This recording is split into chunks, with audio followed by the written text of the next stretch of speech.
우리나라 수산업과 공유지의 비극.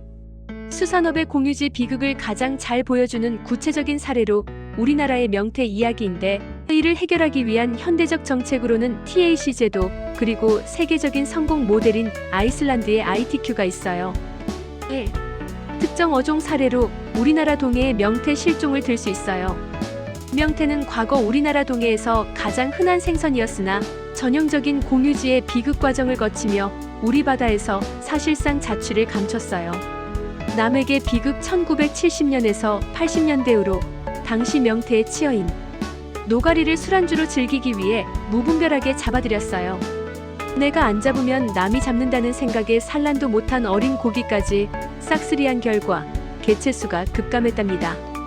그리고 수온 상승이라는 환경 변화와 남획이 겹치면서 2000년대 이후 동해안 명태 어획량은 영에 수렴하게 되었어요. 정부는 명태 살리기 프로젝트를 통해 인공 부화시킨 명태를 방류하고 있으며 2019년부터는 명태 포획을 연중 전면 금지하는 강력한 조치를 시행 중이랍니다. 구체적 정책 사례로 총어용 어획량 TAC 제도가 있어요. 우리나라는 공유지의 비극을 막기 위해 1999년부터 TAC 토털 얼라우어벌 캐치 제도를 도입하여 운영하고 있답니다. 과학적 조사를 통해 고등어, 전갱이, 붉은 대게 등 특정 어종의 연간 최대 어획량을 미리 정해요. 그 후 어업인별로 배당량을 나눠주고 그 이상은 절대 잡지 못하게 관리해요. 그로 인해 무한 경쟁을 멈추고 자원 재생산 속도에 맞춰 어업을 진행하게 함으로써 먼저 잡는 사람이 임자라는 공유지의 비극 논리를 차단할 수 있어요. 현재는 일부 어종에만 적용되고 있어 정부는 이를 모든 어종으로 점차 확대하려는 계획을 가지고 있답니다. 3. 글로벌 성공 사례로 아이슬란드의 개별 양도성 쿼터 ITQ를 들 수 있어요. 아이슬란드는 수산업 의존도가 매우 높은 나라로 공유지 비극을 경제적 아이디어로 해결한 선구자랍니다. ITQ 인더비저월 트랜스퍼러벌 쿼터는 어부들에게 어획 권리 쿼터를 부여하되 이 권리를 시장에서 사고 팔 수 있게 했어요. 어부들은 자신의 쿼터 가치를 높이기 위해 어장을 스스로 관리함으로 비극을 해결했어요. 비효율적인 어선들은 쿼터를 팔고 나가면서 어선 수가 적정 수준으로 조정되었답니다. 결과적으로 어족 자원은 늘어났고 어업의 수익성도 극대화되었어요. 4. 거제 진해만 대구 사례로 커뮤니티의 힘을 확인할 수 있었어요. 정부 규제 외에도 지역 공동체가 성공한 사례인데요. 거제 진해만의 대구 자원이 고갈되자 어업인들이 스스로 대구호망협회를 결성했어요.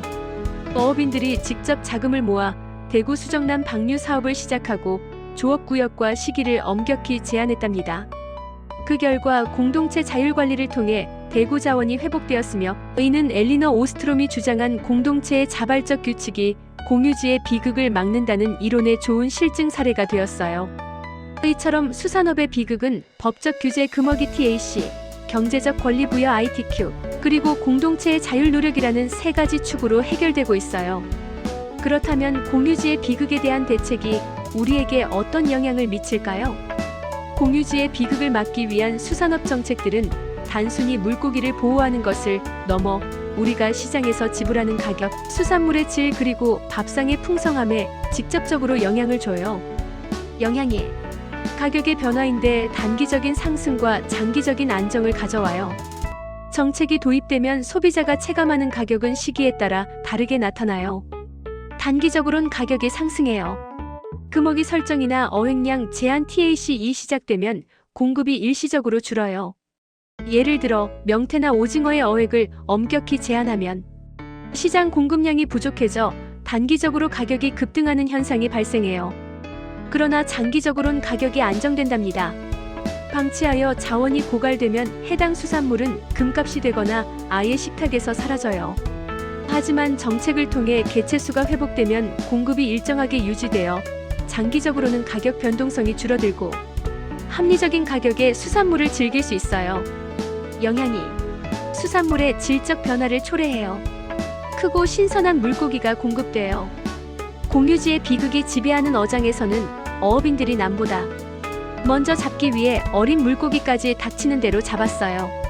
하지만 정책 ITQ 등이 도입되면 양상이 바뀐답니다. 어린 물고기를 잡지 못하게 규제하면 시장에는 살이 오르고 크기가 큰 상품성 높은 물고기가 유통돼요. 무한 경쟁 시대에는 많이 잡는 것이 목표라 보관보다 어획에 집중했어요. 하지만 쿼터제가 도입되면 어업인들은 정해진 양을 비싸게 파는 것이 이득이므로 고기를 잡은 즉시 냉동 가공하는 등 품질 관리에 더 신경을 쓰게 돼요. 결과적으로 소비자는 더 신선하고 질 좋은 수산물을 먹게 된답니다. 영양 3.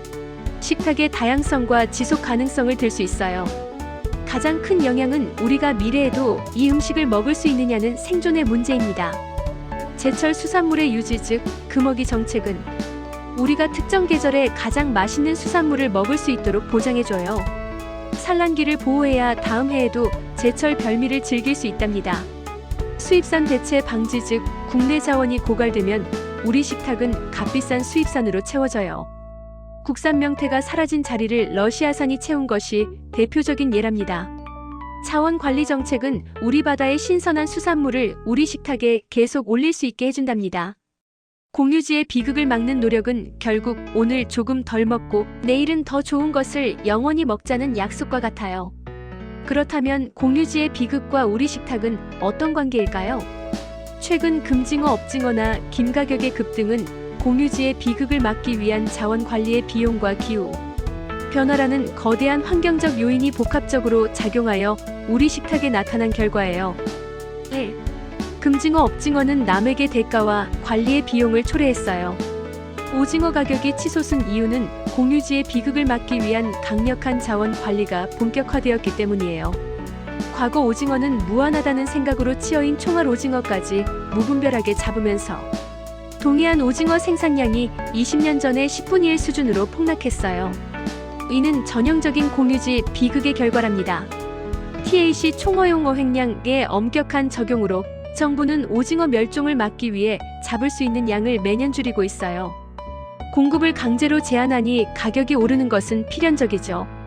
즉, 지금의 높은 가격은 과거 무분별하게 소비했던 자원을 회복시키기 위해 지불하는 복구 비용인 셈이랍니다. 그리고 불법 조업과의 전쟁 즉 중국 어선들의 무분별한 공해 조업으로 공유지의 비극이 심화되었고 역시 공급 부족의 큰 원인이 되어 이를 단속하고 관리하는 비용이 간접적으로 수산물 가격에 녹아 있어요. 김가격 상승은 글로벌 공유 자원의 수요 폭증과 환경 한계를 말해줘요. 김은 양식 자원이지만 김이 자라는 바다라는 공유지의 환경 변화와 밀접하게 연관되어 있어요. 김은 찬 바다에서 잘 자라는데 지구가 뜨거워지면서 김을 키울 수 있는 공유지인 바다의 면적과 기간이 줄어들고 있어요. 일본과 중국의 김 양식이 기후변화로 큰 타격을 입으면서 세계적인 공급 부족이 발생했답니다. K푸드의 인기로 전 세계가 한국의 김을 공유하기 시작했는데 과거에는 우리만 먹던 자원을 전 세계가 경쟁적으로 구매하면서 국내 소비자는 세계 시장 가격에 맞춰 더 비싼 값을 지불하게 되었답니다. 정부는 가격 안정을 위해 양식 면적을 확대, 즉 공유지 활용을 증대하려 하지만 무분별한 확대는 바다 오염과 품질 저하를 불러올 수 있어 조심스럽게 접근하고 있답니다. 3. 우리가 내는 돈의 의미는 무엇일까요? 우리가 시장에서 지불하는 비싼 가격은 다음과 같은 의미를 담고 있습니다. 어획량 제한 TAC, 치어보호로 상승한 오징어 가격은 자원 회복, 즉 오징어의 멸종을 막고 지속 가능한 어업을 유지하게 해줘요. 해수온 상승, 글로벌 수출 수요 폭증 등으로 상승한 김 가격은 적응과 보존, 즉 변화하는 환경에 맞춰 양식 환경을 관리하게 한답니다.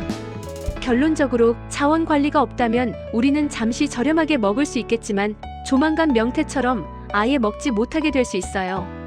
지금의 비싼 가격은 오늘의 한 끼를 넘어 우리 아이들의 밥상을 지키기 위한 보험료라고 볼 수 있답니다. 공유지의 비극은 정책의 문제일까요? 의식 수준의 문제일까요?